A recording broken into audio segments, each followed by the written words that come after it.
Calculer en utilisant les événements contraires. Vous ne savez pas comment faire?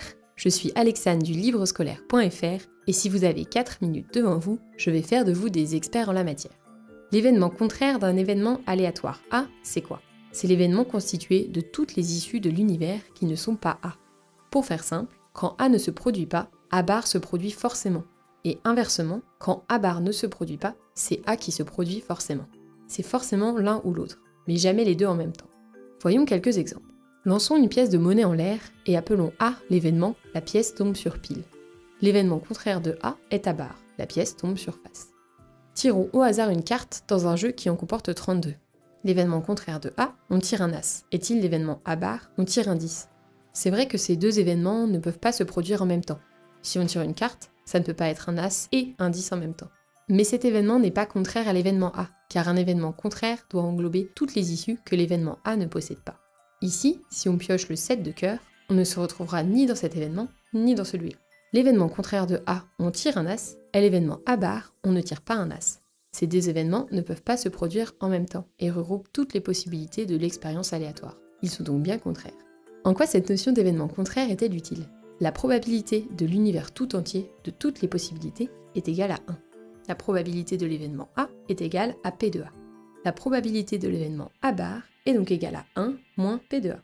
De la même manière, P de A est égal à 1 moins P de A bar.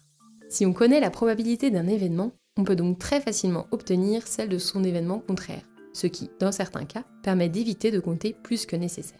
Pour comprendre ce que je veux dire par là, restons dans le cadre d'un jeu de 32 cartes et essayons de déterminer la probabilité de l'événement B. On ne tire pas un roi.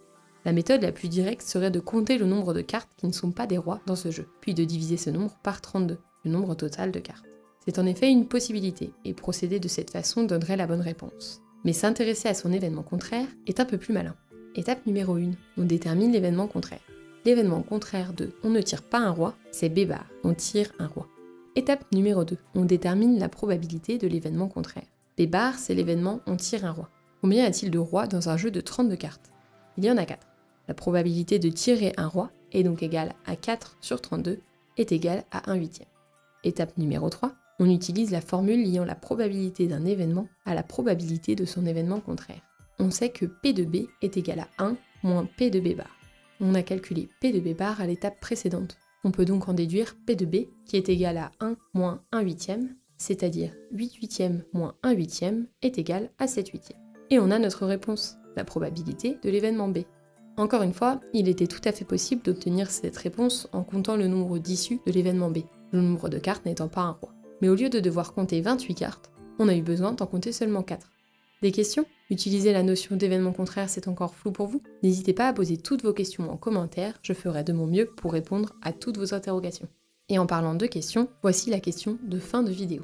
On place 100 boules dans une urne, 3 blanches, 2 noires et le reste rouge. On en tire une au hasard. Quelle est la probabilité de tirer une boule rouge? Sur ce, bon courage à vous et on se dit à la prochaine pour une nouvelle vidéo de maths.